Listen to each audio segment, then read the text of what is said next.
Let's use several of Lightroom's features to make this a better portrait. Let's start over here in the right panel in the basic pane. And my white balance looks pretty good. I am going to come back later and adjust the white balance a little bit, but that's going to be a final touch. For right now, I'm just going to leave this as shot.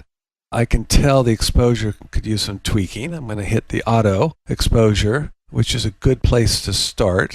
I'm going to move the exposure value over a little bit into the positive area just to open up the shadows a little bit. I can see by the histogram that I still have room to move in the highlights without losing any details there. So I'm going to get that exposure in the ballpark. I'm going to probably tweak a lot of this later, and I'm going to leave all the other settings alone. Now, one thing I noticed right away in this woman's hair is I'm catching some kind of a reflection, some color bouncing off the ceiling perhaps, in the hair, and I want to get rid of that. And I'll do that down here in the HSL pane. I'll click on that. I'm going to use the targeted adjustment tool by selecting that right there. And I'm going to desaturate this kind of a blue tint that's appeared in her hair by clicking and dragging down. That's going to remove that, just the blue. You can see the slider moving down here. It's just the blue slider that's moving. So now I'm happy I've got rid of that tint. Go back and take a look now at the full portrait. And I think what I'll do next, and again, I'm following a procedure that is pretty typical for me. I'm going to go ahead and crop this image now on the sides and at the top.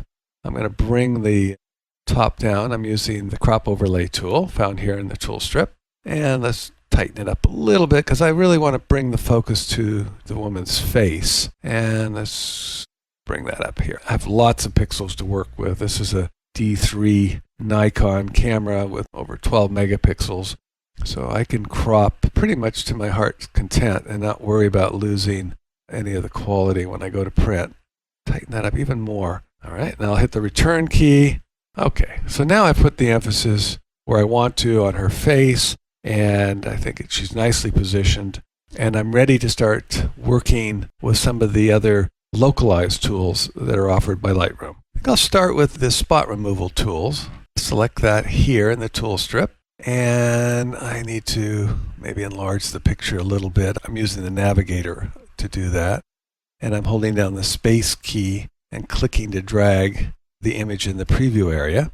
And you see there's a clone option and a heal option, and we've talked about this in other videos, but fundamentally, they're a little bit different. The clone option just takes a copy of the source and then blends the edges. And then the heal copies the source and blends the target and the source together. I'm going to go ahead for this spot right here, or this freckle, if you will. I think I'll just use the heal option. Bring my brush over. It's a little bit big. I'm going to use my mouse wheel to shrink that so it's just about a third larger than the spot. And then click on my mouse, and you can see it automatically picks a source and blends this now with the target, which is right here. I can move this around by grabbing it, and you can see how it's changing under the plus sign there. But I think Lightroom did a pretty good job of finding the right spot to work with. I'm going to hit the delete key because I want to start over again. And now I'm going to click on that, and I'll let Lightroom do the work. All right, so that one's done. Now for this spot over here, I think I'll go ahead and use the clone option and see how that works right in this area. Okay, click there. And I can't really see what it's doing underneath there because the circle's in the way. So I'm going to hit the H key, which is hiding the circle. It actually hides all the circles. And you can see in this case, the clone isn't doing a good job. Let me select H again. I'm going to hit the delete key, and now I'll select the heal option, and I'll try that and see if that does a better job. I'm going to hit the H key again. Okay, that's a little better. I can see that this isn't perfect, so let me go ahead and pick a different target area. I can move that around. There. Oh, not quite. That was close. There we go. Now I've got it right on the money. Hit the H key so I can see better. All right, so I've got that removed nicely. I can move around. Here's another one. I'm going to use the heal option again. Click there and hit the H key so I can see better. It's not perfect. It's not bad, but it's not perfect. So You can see that you can spend a lot of time getting these things just right. It's up to you how much time you spend. And I'm going to come back later and use what I call negative clarity and soften the skin so I don't have to be so perfect in using these spot removal tools, because later when I soften the skin, a lot of this is going to go away on its own. Let's go ahead and get rid of this spot here. That did a great job. Sometimes Lightroom just gets it right on the money, just right away, and you don't have to do anything other than just move on to the next spot. Okay, I think that's enough spot removal. Obviously, some faces are going to need more of this retouching than others, but this one's really pretty clean.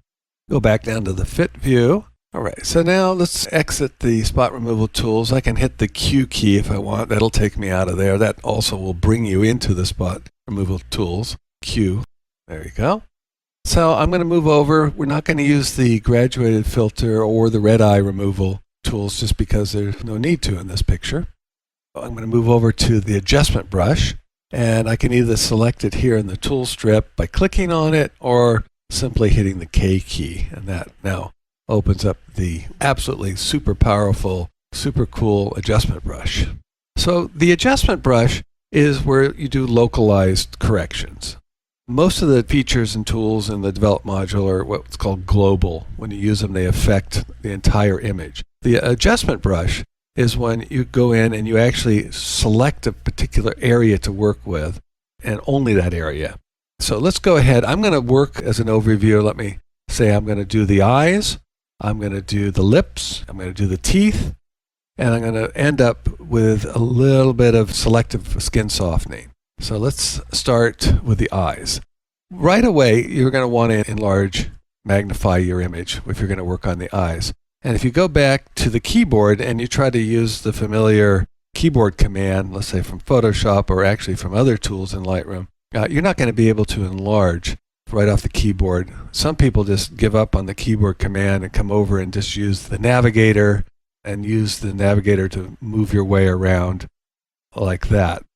There is a keyboard command, and I'll tell it to you right now, and that's the Command or Control plus symbol.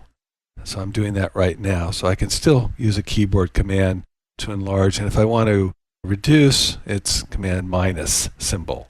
All right. Again, you can also just come over here, use the navigator to move around. I'm looking at the whites of this eye, and I want to brighten the white area, and that's all I'm going to work on to start with. So I'm going to move the exposure because I'm just working on exposure. I'm going to give it a plus value. I'm going to work with this size brush. I can change the size of the brush through my mouse wheel or down here with these sliders, or you can even use the bracket keys, left and right bracket keys, to enlarge or reduce the size of the brush. So I get the brush to about the size I want. I have the feathering set at its default 50, which is fine. Flows at 50. I'm going to leave all these settings down here pretty much the same. Auto mask is on. That way it'll find the edges for me automatically. It's just a little bit easier way of making a selection. So I'm going to click, and I'm dragging. I'm actually painting a mask on just the white area here. And you can see now there's a pin with the black dot signifying that this is the active selection. I'll come over on this side, and I'm going to use my space key and grab over to the other side. And I'm going to do the same thing in the white area here. I'm just painting on that area and whitening up a little bit, not too much. All right. And I can see where that area is masked, A, by looking at the exposure change, or B, if I want down here, I select Show Selected Mask Overlay. And that way I get an idea of where the mask is pretty exact. You may wonder how I got the green color here. I can change the color of that mask by holding the Shift and then O, and it's going to cycle through a couple options. You can see there, now we're back to the red option, which is the default. And I'm pretty sure that you can also look here under Tools, Adjustment Brush Overlay. Yes, in 3 now we have this information as part of the menu. So we can choose the colors here, and it also gives you the keyboard commands if you've forgotten them. I think I'll go back to green. I think that red is a little intense. In fact, I think I'm even going to turn off that mask because I can't really see what's going on. I can move my exposure values at any time later, and you can see how that's changing. I don't want to do this too much. It's not going to look realistic. Just a slight increase in exposure values. Okay, so now let's move on to another part of the eye. I'm going to start a new pin, a new adjustment area. Select New. Now, Lightroom actually has a cool preset, Iris Enhance, which I think works pretty well. I'm going to select that. And you can see now the sliders are all preset. And all I have to do is adjust my brush to the right size and work this iris area. And I'm just clicking and dragging. I'm not going into the pupil. I'm just staying on the edges. And it's really making that pop nicely. Go over to this side. I'm going to use the same setting. Again, you don't want to go too much. Be frugal in your use of all of these tools, especially when working on the face. But there we go. Now we've got the whites enhanced and we have the irises nicely enhanced as well. So I'm going to move down to the next area that I want to work on, which is the lips. I'm going to select a new brush, new adjustment brush right there. And I'm going to work on saturation. So I'll start with that saturation setting. I want to enhance it slightly, and that's 41 is probably a good start. Increase the size of my brush a little bit and click and drag just on the lips area, the red part of the lips. And there we go. Not too much. Again, you don't want to overdo things. There. Okay, let me just go and move the slider a little bit. I'll go to the extreme, and you can see that's too much saturation, but let's bring it back down. Let's go a little bit more right there. All right, so there's not a lot of teeth showing, but let me just show you what I do to the teeth if they're showing and I want to whiten them a little bit. I'm going to go ahead and select New again. And now, again, there's a preset, teeth whitening, that I'll go ahead and use. It's bringing the saturation down, as you can see here, and exposure value up a little bit. I'm going to make this a really small brush because we don't have a lot of teeth showing. There we go. Yeah, even these little touches, though, make a difference in the overall impression you have when you look at this picture. I might whiten it up just a little bit more. There. Okay. I'm going to use the controller command minus symbol, bring it back down. Just take a look at the face. And I'm doing a good job. I like what I've done so far. Now I'm going to do one more thing with the adjustment brush on the face. I want to soften this area here, the skin area. Come back over here, select New, because I want to use a new brush. And we're going to go and use Soften Skin. And you can see Soften Skin is just the negative clarity value of 100. Let's make a little bit bigger brush and start painting a mask on this area here. And give that skin a little bit of a glow. Go out on the nose. I'll work this area. I don't want to overdo this. Again, just lightly over there. Over this area. Come in here. There we go. Looking very nice. And I'll magnify this in a minute and you can really see the difference. Okay, so Command Control Plus, and there you go. Soften a little bit more in here.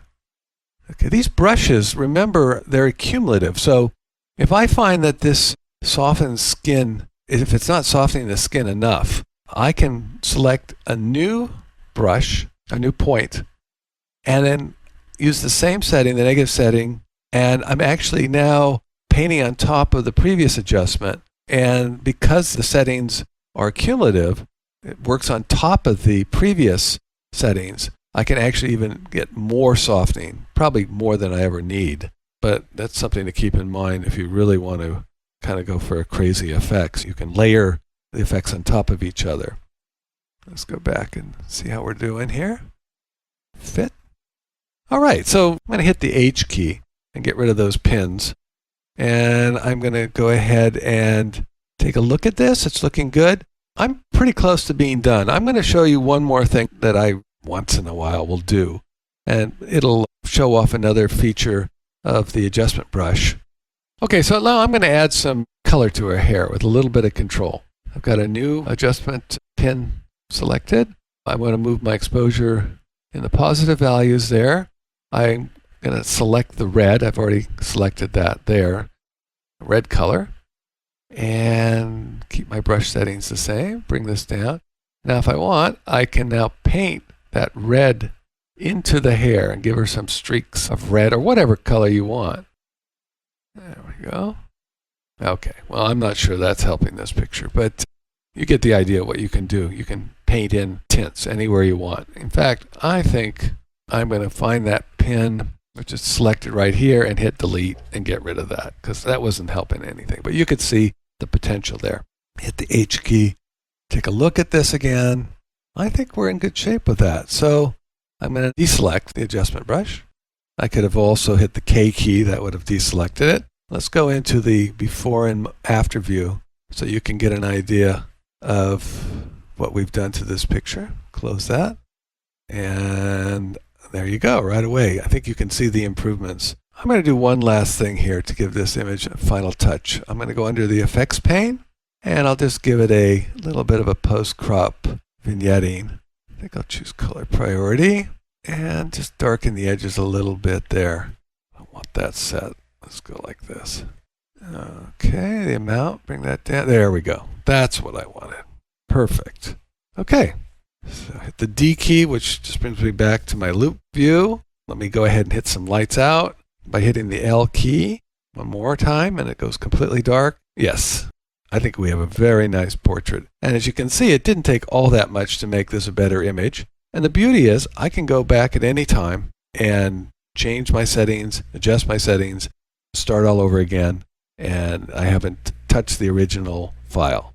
Okay, so this is looking really good with the vignette. But you know what? There's one step that I left out that I want to go back and do. I'll hit the L key, which brings me back to my lights on view. I'm going to go up here to my basic pane. I think I'm going to warm this picture up a little bit. It's pretty good, but I'm going to give it a little bit more warmth by moving my temperature slider to the right. Let's see how that looks. I'll compare it with the previous version.